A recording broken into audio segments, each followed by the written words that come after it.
Hello, and welcome to the CDO Magazine interview series. I am Rob Daniel, Chief Revenue Officer at Data Society. Today, I have the pleasure of speaking with Maria Weicker, VP, Director of Learning and Development at Publicis Media. Before we dive into our discussion, Maria, could you share a bit about yourself and your role at Publicis?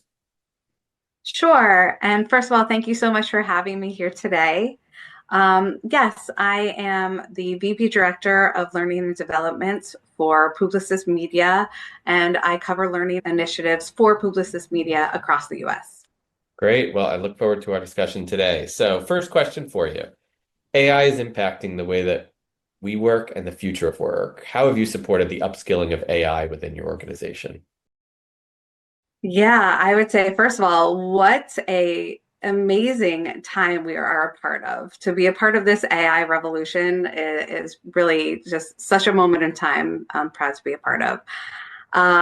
First, I would start by saying Publicis itself is an incredible organization because it is at the forefront of this.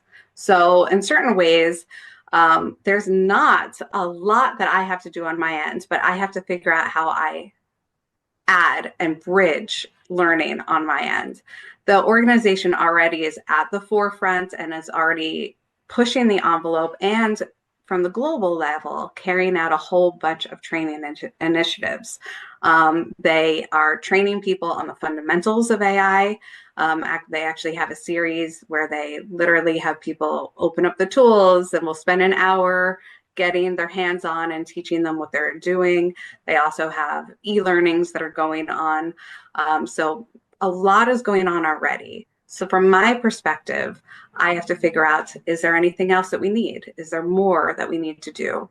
So what I have been focused on is thinking about, all right, how can I bridge a gap for our organization? How can we think about taking those fundamentals that people are learning within those other trainings and then bridge the application? So what I have been thinking about is, okay, how can people figure out how to use the tools on their day-to-day jobs for their day-to-day clients, and learn those application pieces? So a couple of ways that we've done that. First, every single year there's an initiative that I lead called Spring into Success. Spring into Success is basically a career month. It happens in the month of March. We just finished this one, and it's just a once a year opportunity to say, we're just going to do a couple of keynotes and a couple of panels and things like that, just put out anything fresh and new that we want to inspire people with. And this became a great platform for us for AI to think about what additional moments do we want for people. So we used two of those sessions for this initiative, one of which we called AI in Action. And AI in Action basically was a moment where we approached people from within the organization and said, all right, share.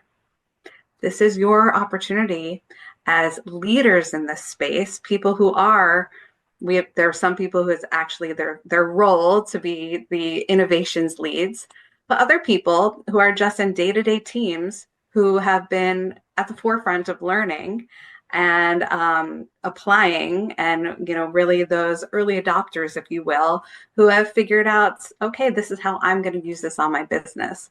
And we gave them a showcase. We gave them an opportunity to say, show everyone else out there what you're doing, whether it's the very sophisticated stuff from the people whose role it is to day-to-day applications from some of the other teams. And I think it was an incredible way to bridge a gap to say, okay, you're learning the fundamentals here, but now we're going to showcase how others, your peers within the organizations, have found usage cases to inspire people. And I think that was really powerful.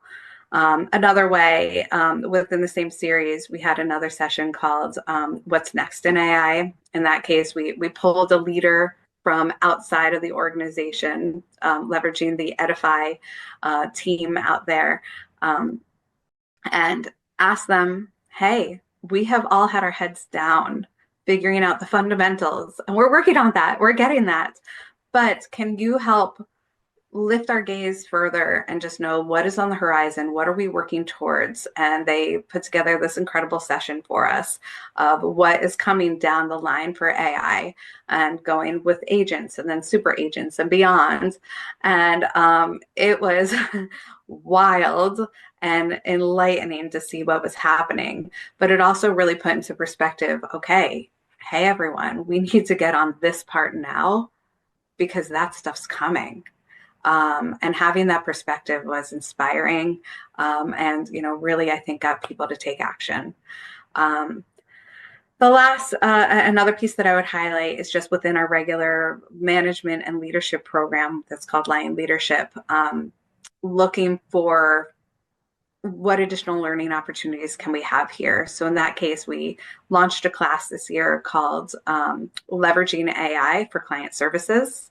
And again, that was trying to take learning the fundamentals, but adding the application. So asking the focus of the course is now say, okay, how do you use this for your client services? How do you use it for your teams to better the work that you are doing day to day, helping people bridge that gap? Well, that's really impressive, all the different initiatives you've had across, such a big global organization. That's really interesting, Maria. Question, have you had any obstacles when putting forward training in AI, and what have you learned from this? Yeah, that's a good question. We actually have the session that I was just referring to, which was leveraging AI for client services. We, I will admit, misjudged a little bit when we had our pilots. We first put this class out thinking it's for a more senior level. They're the level that is client facing. So we tried to have the conversation at a little bit more of a sophisticated level. And what we realized that we misjudged is that even though these teams were more senior, doesn't mean that they have spent time with AI themselves. Doesn't mean that they know this space or those fundamental pieces. Everybody at this moment in this revolution, we're all starting from zero and building ourselves up. So, what we ended up realizing is that we actually were holding the class at, with assumptions that they already knew a lot about AI and had already spent time in the fundamentals.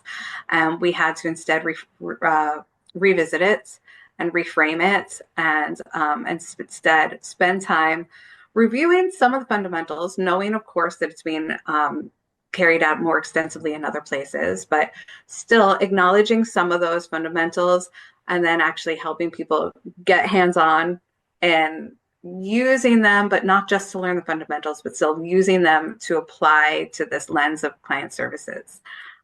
So just remembering that people are still moving along this journey and to not jump ahead too far. Well, that's a great insight for our audience. Agree with you there.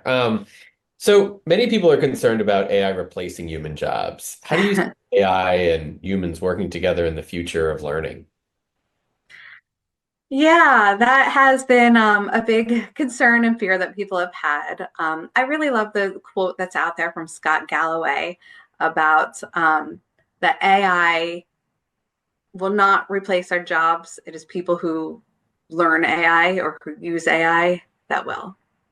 And I think that's an important thing to keep in mind. I think what that says to all of us is we don't have to be fearful of AI. We just have to learn how to use it.